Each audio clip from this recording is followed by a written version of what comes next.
Hello and welcome to Rage Quit. My name is Jay and today I'm just going to be looking at 5 potential problems with Marvel Crisis Protocol. However, do not let this come across as a pessimistic video. I think I did 7 reasons to be hyped for this game.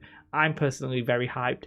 I will be buying it and pre-ordering it from Element Games, possibly picking it up myself on Friday.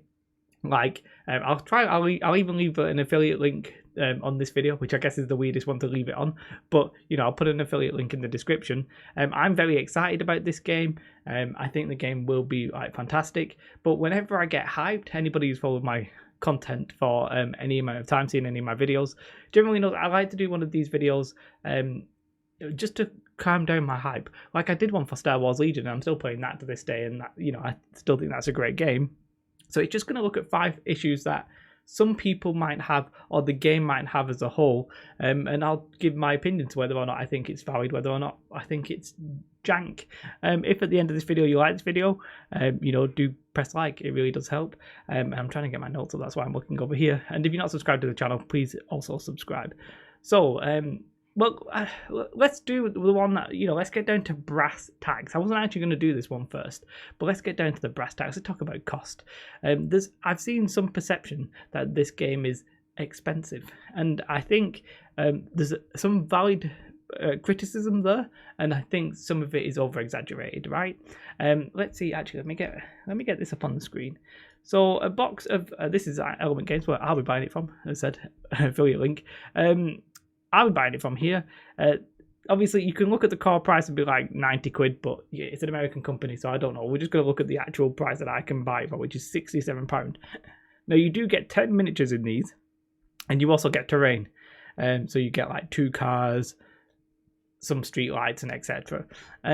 You might think, oh, £67 for 10 miniatures is a bit high, and it's hard to disagree with that. But you also get your dice, your templates, your cards, etc. Especially when you compare it to maybe like the Star Wars Legion box 2 years ago, or what have you, which was about the same kind of price, but you got at least, you got 2 core units, which was at least pumping the number of models up to like 20, 30, etc.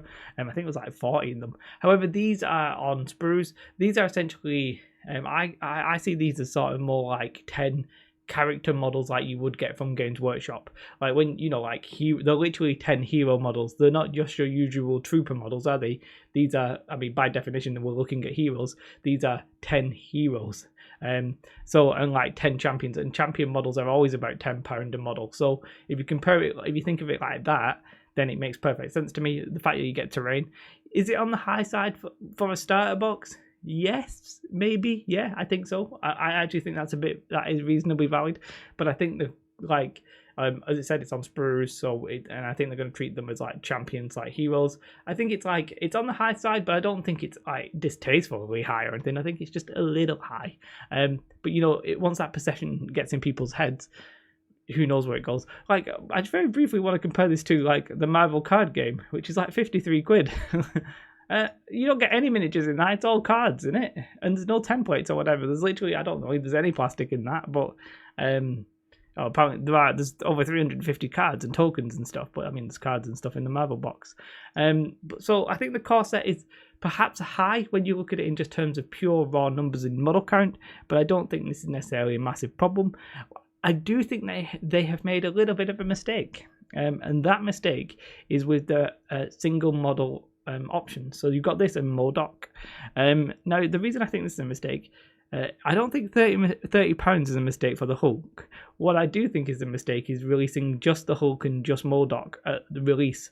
What would have been nice is if we could have seen the cost of an actual individual human-sized model, which is probably going to be 20 quid, which again, you compare it to GW, is fine for a character kind of thing, but I would have preferred to have seen a model that was like £15, something like that, just for an individual one human kind of model. But just having the bigger models at release, yeah, it makes sense that they're more expensive, but the downside to that is the perception is now every upgrade is going to be £30. Also, when you consider the fact that if you want MODOK and you want Hulk, which a lot of people are going to want, you're looking at £60 for the core set, £30 for each one. You're already up to 120 if you want everything, basically. So I think that's a little mistake, but I don't think it's necessarily unpalatable. I think these prices are sort of okay. You know what I mean? Maybe a little high, but sort of okay. Obviously, it depends on where you sit on that as a spectrum for how you determine this game to be financially. So let me get rid of that and go back to my full face beautiness so I can actually bring up my notes without revealing all my secrets to you. So that's problem number one. For me, problem number two, I think it's the problem that I always talk about and I'm always going to keep talking about. And it's the classic issue of possibly having to buy models that you don't want for rules that you do. And it bugs me. It bugged me in Warcry, it bugs me in Star Wars Legion, X-Wing. I mean, 40k is weird because there's a billion books to buy. But yeah, in terms of this game, it's not like obscene. Like you don't get anything super competitively advantageous, I don't think. But there are a couple of things. Like let's go back to the Hulk. Like if you see the Hulk, right? There's a couple of things in that box that you can then use, even if you don't use the Hulk in your games. That makes sense? And those things are there's some what they call team tactics. So there's team tactics which are sort of like you pick 8 to go along with your roster. Now you get 3, I believe, with the Hulk. I'm not sure if this is going to be how it goes forever, but you get 3 with the Hulk, and 2 of them you need the Hulk in the game for. So we're not really bothered about them. But there's one where you don't need the Hulk in it. Now imagine if that was super strong, then you could have a problem. Is it super strong? No, it doesn't appear to be super strong as of right now. But who's to say, where that goes? Some people don't trust companies, and I think that's fine. Like, the proof is in the pudding for sure. But the fact, so you get these team tactics, which are, 2 out of 3 you can't really use, but that one that you can use could unbalance the game if you really needed it. Well, then you've only got to spend £30 to get the Hulk. Is it going to be a problem? No, I don't think so. If everything's balanced, I actually think this is one of those things where things if they're balanced are not a problem. And you never know, they might drop these team tactics in another box. I don't know if they've said anything about that. The other thing are the objective cards. So I think you only get one, but in theory you get an objective which you play at the start. The only advantageous thing there is if you really want one but you don't actually want to use that model, again, you're going to have to buy that box. Like, is it a massive problem? I don't necessarily think so, but it's something that I personally will always call out every single opportunity I get. I just really personally don't like even the potential for abuse like that. Not that I think they will do that, or not that I even think it's a problem. I think it's going to be more than fine, especially in a game that's perhaps not as focused at the very high end of competitive stuff. But yeah, I always am wary of having potential power locked behind a model that you don't want for a rule that you do. I think that's always a personal concern for me. I go on about it all the time, so I'll quickly move on, right? So the next one, and I have made a video about this, so I'll bring this back up. I realize I keep going back to all my previous videos. So all right, this is problem number 3. I said, is there a scale problem? So what I mean by scale problem, I mean like the size of the miniatures. Again, I think this is actually possibly more perception. Right, this is actually a night model with a Space Marine. It's basically what I show in the video, but you can watch that video if you want to.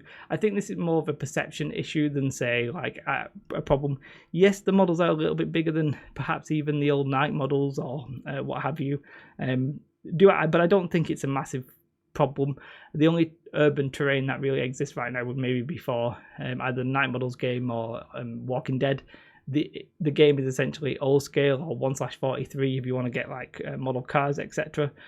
So I don't think the scale is a massive problem, but definitely people, when you talk to people and see other people's comments and they say they're apprehensive about the game, it comes down to cost and scale. But the reality is I think these issues get blown out of proportion.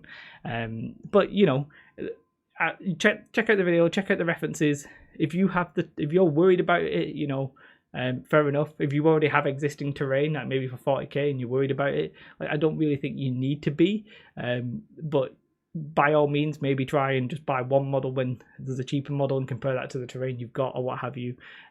But it's each to their own. I actually think like as long as the buildings and the scale of the terrain is near enough, I think most people won't really care. But like, I think if I go to like Element Games and I just go in the gaming hall and I use the terrain that they've got for like 40k in fantasy, do I think it will look out of place with the Marvel stuff? Nah, I'm pretty sure it'll be absolutely fine. There's a scale creep generally anyway, like Space Marines are getting bigger. Even though there's a primary Space Marine, as opposed to the old Space Marine, they're just going to be the default ones. Orcs are getting bigger. Everything's getting bigger, and just across the board. And that makes sense. It's a bit easier to paint. There's more detail, etc. So if scale is an issue for you, fair enough, I understand. But I'd just recommend to check it out a bit more in detail, because I think it's not as big of an issue as people think. The fourth one, for some people, this is an issue. You need specialized dice. It goes a lot along with like Legion, that kind of thing. You need specialized tools. You can't just use tape measures. There's symbols everywhere. And just that combined, I think, sort of like can put people off. Some people are so used to like the weapon skill, sort of roll my d6, compare that against a stat, that some people don't like having all these symbols that mean something that you've got to check, or I've got to use these movement templates in such a way. I personally think that they simplify the process of the games. Like I know, for example, Katie, when I was trying to show her like 40k/kill team, and she was struggling with that because it was all like weapon skill versus strength, and you've got to consult a chart and stuff like that, where it was like, hey, look, this guy rolls 5 red dice here because it shows you here. This dude rolls 3 defense dice because it shows you that, or whatever. Do you know what I mean? And she found that a lot more simple to understand. So I think for non-existing like 40k players, this kind of stuff is actually easier personally. But I can understand where something like having lots of unique symbols that are new to a game, it's going to be a bit, I got to check that out. I don't know what that means. But, you know, for me, it's not a personal problem, but I definitely understand some people finding that an issue. And the last one is one that I don't actually, would have been a problem for me perhaps 2 years ago. And this is the way that they're doing the competitive stuff. So the organized play, they have essentially said that they're going for what I'm coining the non-competitive organized play. That's actually a bit of a misnomer. So the competitive play for this game, they've said in your local store, you're going to get like a pack. And obviously it's going to be your friendly local game store rather than like a GW store, because it's Atomic Mass Games. Atomic Mass Games? Yeah, I think that's right. Essentially, there's not going to be a winner. You're just going to go play, and everybody's going to take their set of rewards. Now, some people are put off by that because they like playing and winning and losing and all that kind of stuff and getting rewards for it, which I sort of do. But as somebody who's getting less and less time, it sort of becomes harder to keep up with like the meta. I've got to buy these models. I've got to buy these models. So to just go and have a bit of a more casual experience, to me, is appealing, and I actually like that. But to some people, that might put them off. That's what they spoke about. But then there's a little bit of a lifeline anyway, for you guys who are super competitive. At the conventions and the bigger tournaments, they are actually going to have like a proper tournament where there's an actual winner and stuff like that. Whether or not they'll ever have like a world tournament, a world championships or anything like that, I don't know. But they did say that at conventions they're going to host big tournaments there, and I will try and get to those. If I can play casually throughout the year, and then at a big tournament I have to maybe try and step up my game a little bit, fine. Yeah, fine, perfect. Yeah, sounds fine to me. But for some people who like, maybe they're Friday Night Magic the Gathering players, and they really like competitive play, and they want to translate that like the X-Wing competitive players. They want that every week in, week out. This may not be for you, but it's again up to you to decide. So, I mean, I'm done. It's a longer video than usual. I'm feeling that my voice is a bit going. I was like a wedding last night. I'm shattered. I'm not going to lie. I'm shattered. So I'm not put off by these potential problems. If you have any extra problems that you're worried about that I didn't mention, write that in the comments. If I'll even collate them and possibly pin a comment, something like that.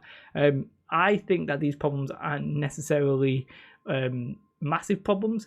Yes, I just want to go back to something there. When I say they're not big problems, if you literally can't afford the game because it's too expensive for you, that is a big problem. I completely understand that. I get that completely.